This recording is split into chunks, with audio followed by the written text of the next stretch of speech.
Hello everyone, welcome to Edu Talk. My name is Bhavna Bisht और आज की इस वीडियो में हम डिस्कस करने वाले हैं ग्लोबल वार्मिंग। तो ग्लोबल वार्मिंग की हम इस वीडियो में डेफिनेशन कवर करेंगे और causes and it's effect. Causes में हमारे दो टाइप्स के कॉजेस हैं, man made causes and natural causes. तो हम दोनों को ही कवर करने वाले हैं। तो सबसे पहले हम स्टार्ट करेंगे ग्लोबल वार्मिंग की डेफिनेशन से। तो ये जो कॉन्सेप्ट है ग्लोबल वार्मिंग, ये हम अपने स्कूल लाइफ से सुनते हुए आ रहे हैं। ईवीएस में ग्लोबल वार्मिंग एक काफ़ी इम्पॉर्टेंट टॉपिक रहता है, फिर एसएसटी में भी हम इस टॉपिक को कवर करते हैं। तो ग्लोबल वार्मिंग का, जैसे अभी आप मेरे सामने वर्ड को देख रहे हो, कुछ चीज़ें हमको वर्ड से भी समझ में आ जाती है कि ये हमसे क्या कहना चाहता है। तो इसमें दो वर्ड है, ग्लोबल एंड वार्मिंग। तो ग्लोबल, आपको पता है ग्लोबल क्या होता है? ग्लोब होती है, यानी कि जो हमारी, हम इसको बोल सकते हैं, हमारा जो ग्लोब है, हमारी जो अर्थ है, उसको हम बोलते हैं ग्लोब, ठीक है। और फिर है वार्मिंग। वार्मिंग मतलब कोई चीज़ जो मतलब गर्म हो रही हो। तो आप समझ सकते हो इसको, अगर मैं एक साधारण सी लैंग्वेज में बोलूँ कि हमारा जो अर्थ है या फिर जो हमारा अर्थ का सरफेस है वो गर्म हो रहा है, ठीक है। तो अब आपको एक सिंपल सा एग्जांपल समझाती हूँ। अब आप बोलोगे गर्म हो रहा है तो क्या हो गया?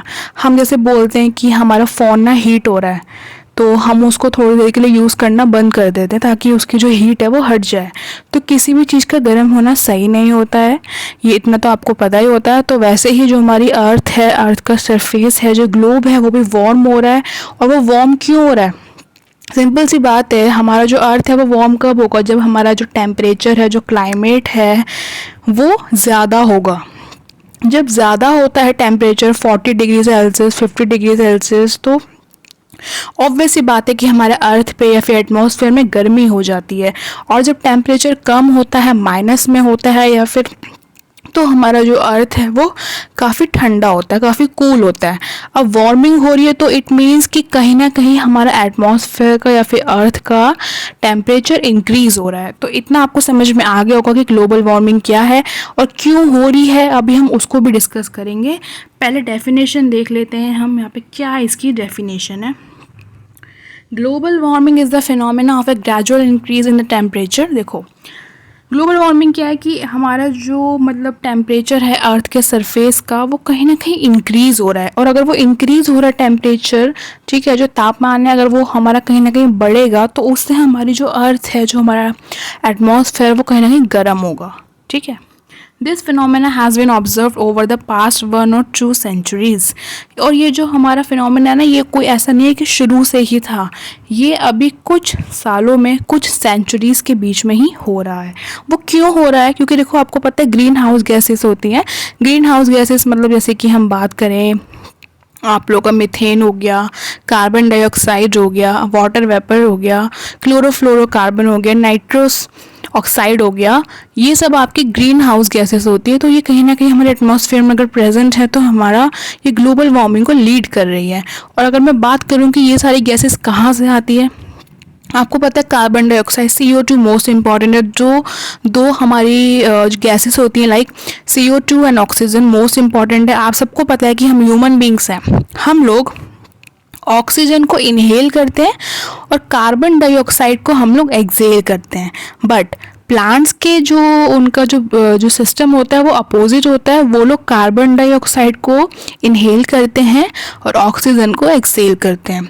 तो अब जैसे अगर मैं बोलूँ कि हम लोग डिफॉरेस्टेशन कर रहे हैं, हम लोग प्लांट्स कट कर रहे हैं, अब अगर प्लांट्स ही नहीं है तो जो इंसानों ने कार्बन डाइऑक्साइड को छोड़ा हुआ है उसको कौन इनहेल करेगा?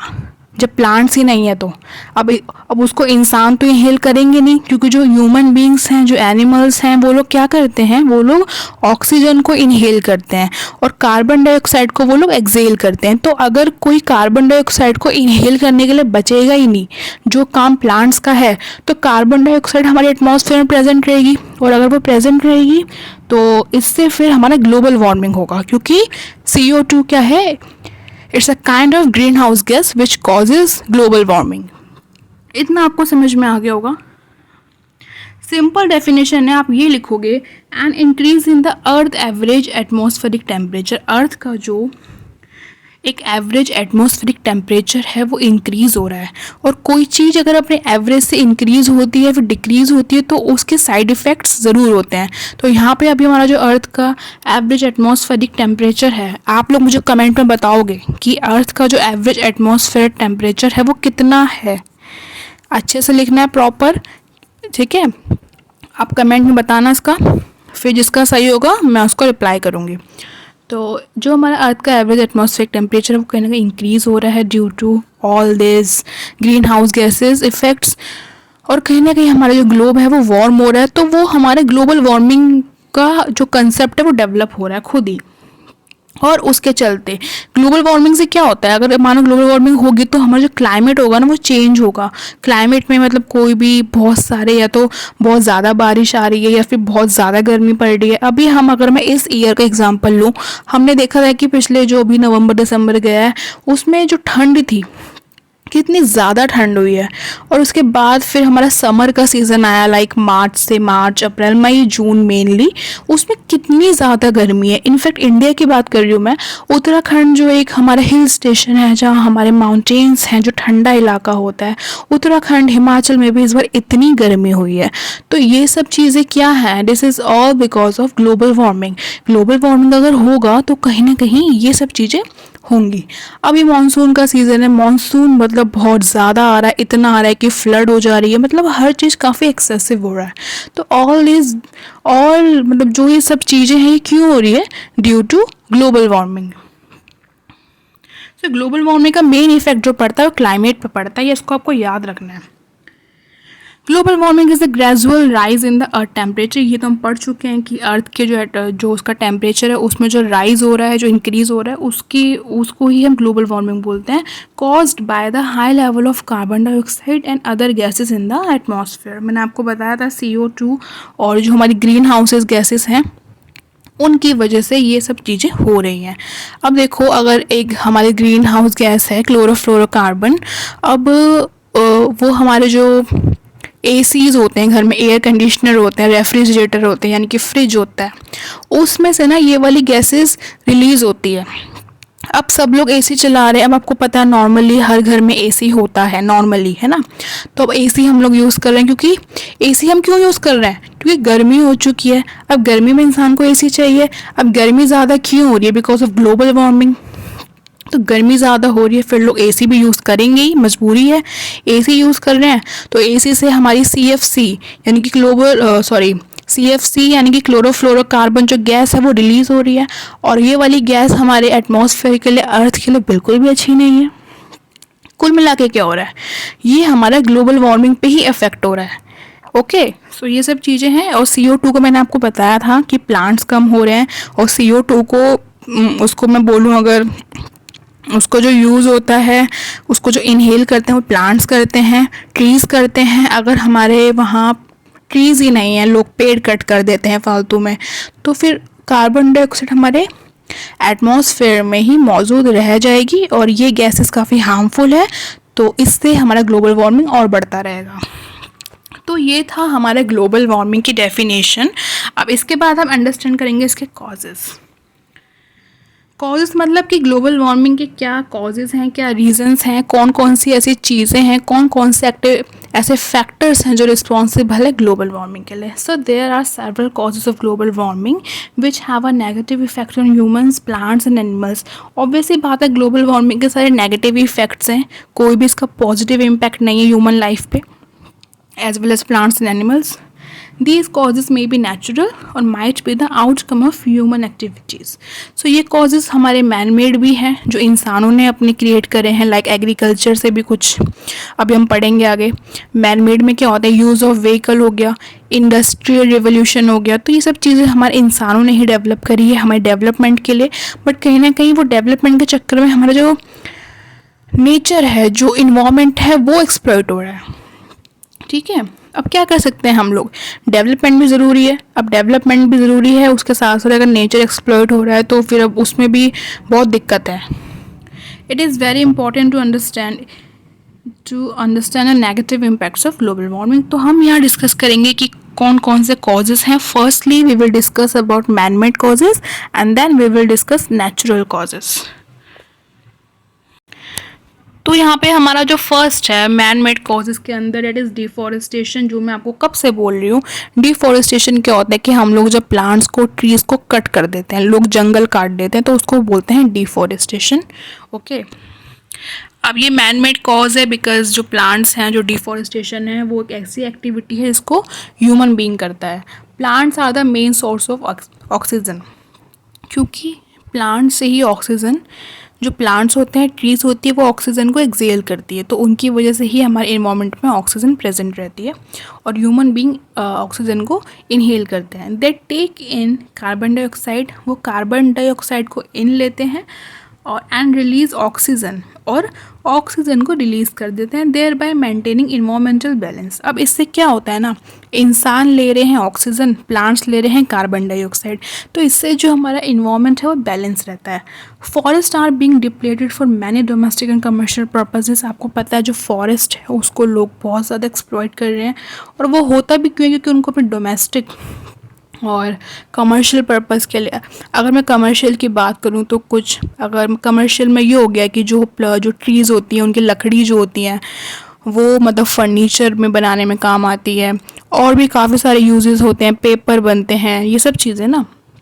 और डोमेस्टिक में क्या हो गया, लाइक अगर किसी का मान लो कोई एक जंगल है, ठीक है, अब वहाँ पे डेवलपमेंट करनी है, कोई घर बनाना है, कोई बिल्डिंग बनानी है, तो उसके लिए वो लोग फॉरेस्ट को क्लीन कर देते हैं। तो मतलब इन सब पर्पसेस के लिए प्लांट्स, जो ट्रीज़ हैं, फॉरेस्ट है, वो कहीं ना कहीं डिप्लीट हो रहे हैं।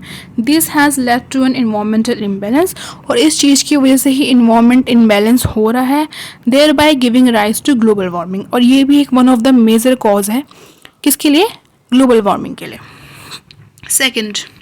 Second is over population.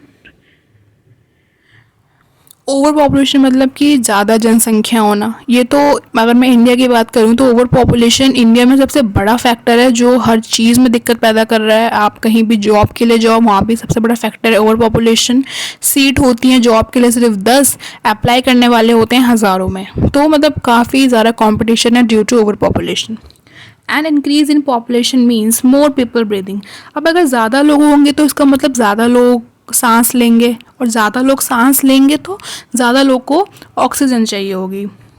This leads to an increase in the level of carbon dioxide. और फिर इससे क्या होगा, ऑक्सीजन तो वो लोग ले रहे हैं, चलो ठीक है, ऑक्सीजन प्रेजेंट है हमारे इन्वायरमेंट में, बट वो कौन सी गैस रिलीज कर रहे हैं, कार्बन डाइऑक्साइड। और उनको इनहेल करने के लिए प्लांट्स तो बचे ही नहीं है, क्योंकि हमने अभी ऊपर सारे प्लांट्स काट दिए, तो वो गैस क्या करेगी। सपोज करो, देखो इस चीज़ को ध्यान से समझो, रट्टा नहीं मानना है, ध्यान से समझो। वीडियो लंबी हो गई आई नो, बट कोई बात नहीं, समझ लोगे, लाइफ टाइम याद रहेगा। देखो क्या होता है, लाइक जैसे मानो मैं इंसान हूँ, मैं ह्यूमन बीइंग हूँ, मेरा क्या है कि मैं ऑक्सीजन ले रही हूँ और मैं CO2 छोड़ रही हूँ। अब कोई प्लांट है मेरे सामने, अब उसका क्या काम था, मेरी CO2 को वो ले लेगा और ऑक्सीजन वो छोड़ देगा, ठीक है, क्योंकि CO2 उसके काम की है, ऑक्सीजन मेरे काम की है। अब अगर वो प्लांट ही नहीं है, अब मैंने वो प्लांट कट कर दिया अपने सामने से, ठीक है, अब क्या होगा कि जो मेरी CO2 है जो मैंने छोड़ दी है, उसको कौन लेगा अब, क्योंकि प्लांट तो है ही नहीं, मैं तो उसको लूँगी नहीं, क्योंकि मुझे तो ऑक्सीजन चाहिए होती है बस। तो वो CO2 जब ज़्यादा लोग होंगे तो वो इकट्ठा हो के मतलब इन्वायरमेंट में काफ़ी ज़्यादा इकट्ठी हो जाएगी। अगर प्लांट्स होंगे तो प्लांट्स उनको अपने अंदर ले लेंगे, तो उससे क्या है कि गैस जो है वो इन्वायरमेंट में कम प्रेजेंट होगी। कहीं ना कहीं इस चीज़ की वजह से भी ग्लोबल वार्मिंग हो रही है। Next one is use of vehicle. Use of vehicle में मतलब होता है ट्रांसपोर्ट का, जो हम यूज़ कर रहे हैं, हमारी कार होगी, बाइक होगी, स्कूटी हो गई। The use of vehicle even for a very short distance result in various gas और एमिशन। अगर आपको कोई शॉर्ट डिस्टेंस पे जाना है तो आप व्हीकल का यूज़ ना करें। ऐसा नहीं कि मम्मी ने बोला बेटा दही लेके आ जा, तो आप स्कूटी लेके जा रहे हो, आप गाड़ी लेके जा रहे हो, नो। अगर आपका डिस्टेंस पास में है तो आप कोशिश करो कि आप पैदल जाओ, वॉक करके जाओ। ये नहीं कि स्कूटी ले ली मैंने तो मैं तो बाइक में जाऊँगा, नहीं। ओके, क्योंकि इस चीज़ से भी गैस एमिशन होता है। Vehicle burn fossil fuels which emit a large amount of carbon dioxide, because आपको पता है जो व्हीकल होता है फॉसिल फ्यूल जब उसमें एमिट होता है तो वो भी कहीं ना कहीं CO2 गैस को रिलीज़ करता है, और CO2 gas is the main reason for global warming. ठीक है, ये था यूज़ ऑफ व्हीकल। और फिर है एग्रीकल्चर। एग्रीकल्चर से कैसे हमारा जो ग्लोबल वार्मिंग है वो आता है।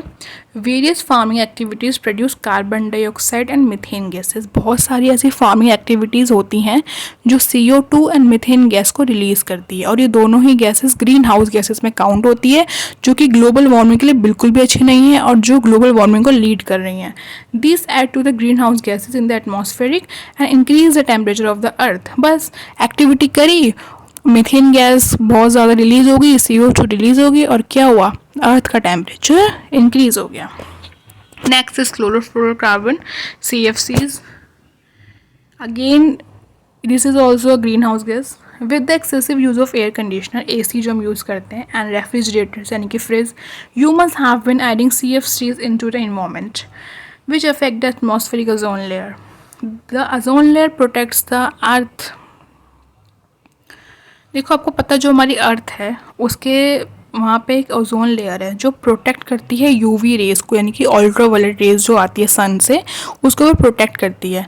अब इन सब गैस की वजह से जो हमारे अर्थ के राउंड, अगर हम बोल दें कि उसकी वो एक प्रोटेक्शन है अर्थ की, ठीक है, ओजोन लेयर प्रोटेक्शन है हमारी अर्थ की। अगर ये जो गैस है CFC क्लोरोफ्लोरोकार्बन जो कि आपके AC से फ्रिज से निकलती है, अब ये वाली गैसेस ना ओजोन लेयर को डिप्लीट कर रही है। तो अब जब वो वाली जो हमारी जो लेयर है, जो प्रोटेक्शन है, अगर हमारी वो ही डिप्लीट हो जाएगी तो सीधा UV जो रेज़ हैं वो हमारी अर्थ पे अटैक करेगी, और वो UV रेज़ अच्छी नहीं होती है, उससे काफ़ी ज़्यादा स्किन डिजीज़ होती हैं, बहुत सारी दिक्कतें होती हैं।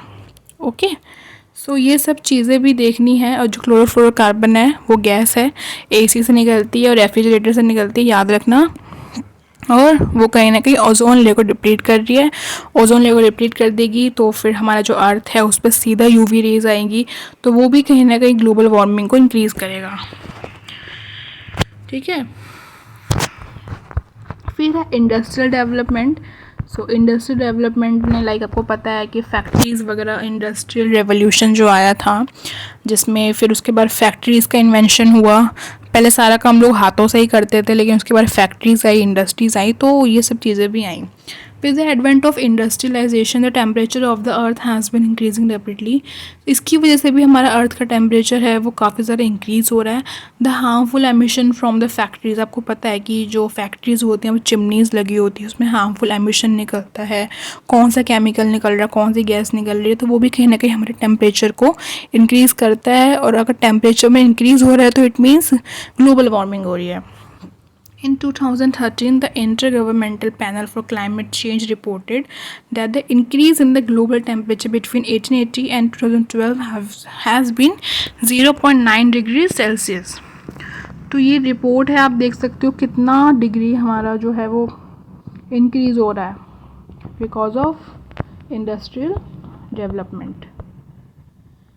So these all were the man-made causes of global warming. Now we will discuss natural causes of global warming. Natural causes में क्या क्या है, जो चीज़ें इंसानों के हाथ में नहीं है, जो नेचुरल ही है और वो भी कहीं ना कहीं ग्लोबल वार्मिंग को लीड कर रही है। First one is volcanoes. आपको पता है वॉल्केनोज क्या होते हैं, वॉल्केनो इरेप्शन क्या होता है। Volcanoes are one of the largest natural contributor to global warming. देख लो, the ash and smoke emitted during volcanic eruption goes out into the atmosphere and affect the climate. अब volcano जब फूटता है कितनी गर्मी होती है उसमें, और उसकी जो एशेस होती है, जो स्मोक होता है, जो धुआं होता है, केमिकल होता है, वो हमारे इन्वायरमेंट में मिलता है और हमारा जो उसका अर्थ का टेम्परेचर वो इंक्रीज़ होता है। तो ये भी कहीं ना कहीं हमारा ग्लोबल वार्मिंग को कितना ज़्यादा बढ़ावा देता है, और it is one of the largest natural contributor to global warming. Next one is melting permafrost. Permafrost is frozen soil that has environmental gases trapped in it for several years and is present below Earth's surface.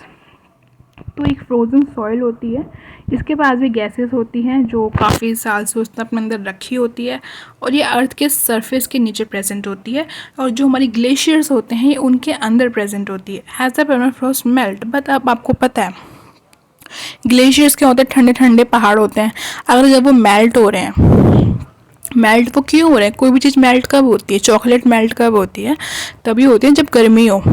ठंड में तो कोई चीज़ melt नहीं होती है, फिर normal temperature में। तो जब वो चीज़ें मेल्ट हो रही हैं तो वो भी कहीं ना कहीं गैसेस को रिलीज़ कर रही है, क्योंकि उसके अंदर गैस होती है। किसी चीज़ के अंदर गैस है, वो चीज़ मेल्ट होगी तो वो वाला गैस फिर हमारे इन्वायरमेंट में आ जाएगी और वो कहीं ना कहीं हमारा अर्थ के टेम्परेचर को इंक्रीज़ कर देगी। Next one is water vapour. अब आप बोलोगे वाटर वेपर से क्या हो सकता है भाई, क्यों नहीं हो सकता, हो सकता है। वाटर वेपर क्या होता है, H2O, यानी कि वाटर ही होता है, वाटर की भाप बोलो जिसको। Water vapour is a kind of greenhouse gas. So water vapour भी ना ग्रीन हाउस गैस में काउंट होता है। Due to the increase in the earth temperature more water gets evaporated.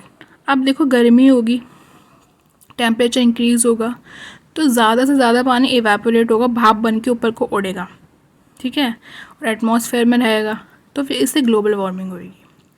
ये समझ में आ गया ना आपको। जब जब गर्मी ज़्यादा होती है, अब आप लोग पानी उबालते हो, ठंडा पानी का भी भाप बन के ऊपर को जाता है, नहीं जाता ना।